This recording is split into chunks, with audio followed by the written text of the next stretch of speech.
Hi, I'm Colleen Burns, licensed psychotherapist and founder of Restore Body Balance. Here at Restore Body Balance, we actually combine psychology, biology, and neurology to enact life changes that stick. Today's episode is called I Don't Feel Good, Make It Better. And if we think about it, when we were little, we skinned our knee and we received a hug from a caregiver, we probably felt better. But right now, given our current times, I'm sure quite a few of us, if not all of us, are really not feeling good and looking for ways to make it better. But this is what we've done as we've actualized as human beings from being that small child into adulthood, where we might have picked up some maladaptive thoughts or behaviors that actually aren't making it better. So let's look at that. What exactly is happening when we don't feel good and we try to make it better? Well, I'm not speaking as a neurologist, but the foundation of it comes from basically our primal brain. Our primal brain sits right about here in the midbrain, and it says, I don't feel good, make it better. And it does it automatically. So maybe we need some calories, so our stomach growls and we have a small snack so we feel better. Or maybe we are dehydrated and so we become thirsty and our mouth gets dry, we have something to drink and we feel better. Or we become hot so we take our sweater off and then we feel better. We find ways to make it better. This comes out of survival and also neuroscience. But this is also where we get into a jam. Well, maybe we are anxious, and so we find something that calms us down. And so there's three basic ways that we tend to make it better. We numb out, maybe with drugs or alcohol, or disassociation. We might have aggression towards self or others, or craving, right? We get into some sort of craving with something. And that might be in the form of, food or a better life. So what happens is we actually don't feel good, and then we do the behavior or the thought pattern that we think is making it better. But again, remember, the brain is actually just trying to save our lives right here. So it's just saying, you don't feel good, I'll find a way to make it better. And sometimes it's in the form of catastrophizing. And we might go through this whole little lifetime mini movie series in our head, only to come to some foregone conclusion that we've only made up. Or we might continue to go down the rabbit's hole of that perseveration or rumination with that anger or self-hatred or hate towards others. Now, the next time this person does this, then I'm going to say that. And again, we just run it, the simulator, and do it over and over again. And then, of course, we know what it feels like to numb out. And that could be through this day and age, not even drugs and alcohol, but even Instagram or Facebook or Snapchat. So what's really happening here? Well, I'm going to quote something from one of my mentors from far away, probably dating back 20 years ago now, the famous Pema Chodron, Buddhist nun. And I heard her talk, and she said, we have a bad case of poison ivy. So think about it. What's happening is that you get itchy, right? So all of a sudden, we have an itch. So we start to scratch it. And then what happens is that we make it worse. And then the more we scratch the itch, then the more the itch starts to spread. And then obviously the more it starts to spread, the more it starts to itch, so the more we start scratching. And then pretty soon we're covered in this horrible rash and we're really suffering and we can't stop scratching. So here, Pema Chodron says, it's like going to the doctor and getting a prescription or medicine, ways to work with the itch. And those ways are meditation and mindfulness and learning to stay. And I know that that sounds not fun at all. Why would I want to stay? But it's to stop that neural pattern of numbing it out aggression towards self or others, or the craving. See, the brain sees it as, I don't feel good, make it better. And it's just trying to make it better, but it's only making it better given what we've taught it. So eventually what happens is, if we can find ways to work with that itch, work with the craving, working with numbing out, creating a new neural pathway by eventually loosening the grip from the original, we have ourselves healing. But we have to want to heal. We have to want to not suffer, and bringing it into our awareness. So maybe you might want to take a few minutes right now and look at ways you might be suffering and ways you're itching. What is your itch? And then catching yourself every time you go to scratch. So why are we doing this? Well, two doctors that I reference all the time, Mendius and Hansen, are neuropsychologists and neuroscientists, and they actually talk about what is happening when we learn to stay and we don't scratch the itch. And so what's happening is that we're actually infusing an old memory, thought, or feeling with something new, positive, and exciting, or warm, or supportive.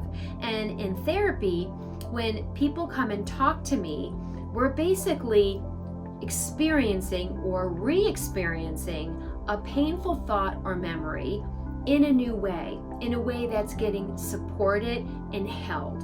And the analogy they give in their book is, you actually want to soak it in. Soak it in like the sunshine, or soak it in like a sponge catching a spill on your countertop. You really want to look at ways that positivity, abundance, or gratitude, or a wonderful memory you can actually re-experience. And that's the medicine. That's the medicine that helps you stop scratching. And obviously, as you stop scratching, you actually start to heal. The rash gets better and you feel better. And so what we call this in some very technical ways is the term neuroplasticity. And neuroplasticity is that ability for us to actually learn and change by looking at new tiny little neurons and little synapses and new neural patterns that we can start to create. So in some ways, taking that deep breath when we're feeling anxious, depressed, scared, angry, and actually learning to stay with the feeling and catching yourself when you go off, catching yourself going down the rabbit's hole, or catching yourself going somewhere like the refrigerator or on Instagram, and that's where we're numbing out. What we want to do is associate that feeling or those thoughts with something positive, something real. This concept of neuroplasticity is not only founded in neuroscience, but it actually works. So let me give you one more analogy that I think a lot of people can relate to.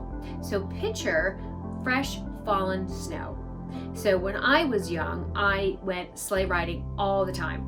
And so if any of you can remember this or have experienced this, it's like the first time you take the sleigh down the hill. It's brutal, and you may be going a little slow. And then all of a sudden, there's a queue of people behind you, more and more kids are showing up. And so every time somebody goes down that path, it gets slicker and smoother and basically carved out. That's what it's like to create a new neural pattern. And so we need to get excited.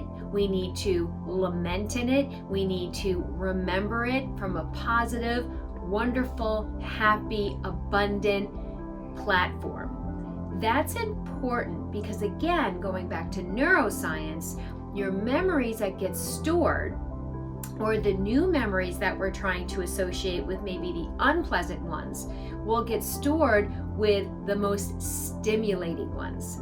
So when we antidote the stress, as we've often said, we want to antidote the stress with something very happy, with something positive, new thoughts and feelings. So let's say you're feeling nervous before a presentation. You might recall a time when you were feeling confident and well put together and prepared. Or maybe you're feeling anxious about what's been going on right now. So instead of going on the internet and looking for the bad news, maybe we look for the good news. Or it's a beautiful day today. Hopefully spring is here to stay, although in New England we never know. We want to bring in beautiful sunshine, maybe the flowers coming up. I know all of this seems terribly trite, but it actually, again, is founded in neuroscience. We can change the brain. It's that famous phrase that when neurons fire together, they wire together. So we need to get those neurons firing and wiring, which is neuroplasticity. And to go back to Pema Chodron's itch, that's what we're trying to do. We're trying to let that feeling come up of being uncomfortable and wiring in something new, right? Not reaching for something, or why learning to stay and not scratch is so difficult. But that's also the foundation of mindfulness and meditation that I often reference, which is the art of letting everyday activities become mindfulness and meditation activities that you learn to stay. So when I talk about having your cup of coffee, or even taking a shower or folding laundry, I repeat it every week, I know, but every time you come back to the original activity, the original moment, you catch yourself wandering off and then you just come back. So back in the day when I was learning, I would actually catch myself maybe for the whole 20-minute session off in space, mind wandering about. But then after time, practicing every day, maybe I wasn't off for the full 20-minute meditation. Maybe I was only off for 15 minutes. And then over time, again, we're building that new neural network of, whoop, I just caught myself running down the train again. Whoops, I just caught myself perseverating. Whoops, I just did it again. Every time we come back, then maybe it's 12 minutes, then maybe it's 8 minutes, or maybe you just have a really fleeting moment with trying to meditate, and that's okay too.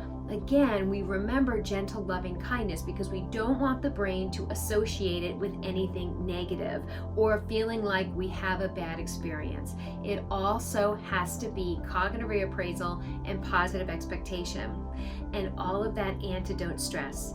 So remember, let's get very clear on what your itch is and how you're suffering every time you scratch it, and every time you antidote it by remembering a positive memory, a positive feeling. We just said on the podcast this week that I had a client who was really wanting to get the workout routine going. She's stuck at home and has no excuses why she can't work out, but she just can't get the drive there. And I said, after you work out, I want you to spend a few minutes just remembering how good it felt after you worked out. Got those endorphins flowing and that positive feeling, maybe that feeling of accomplishment or happiness or success, or just getting some of the aggression out. That's what we need to perseverate and focus on, are the good. Also, why I have in my book that we want to bookend our day by AM and PM, bringing in that abundance or gratitude of what we do have, not what we don't have. So again, let's get really clear. If you can think for a few minutes right now, what is your itch? And catching yourself every time you scratch. And then remember, if you can catch yourself, it doesn't matter This is something we've been doing for a long time, but over time, you start to do something new, you antidote the stress, you bring in that positive thought or feeling. Every time you do it, you start to associate new thoughts and feelings and memories, and it actually gets woven into maybe the unpleasant or negative ones, and over time you create that new neural pathway, which is neuroplasticity. Please feel free to reach out to Restore Body Balance, www.restorebodybalance.com, if you have any further questions or if you'd like a consultation to know more about my programs, and hit the subscribe button if you'd like to hear more. Take good care and stay safe.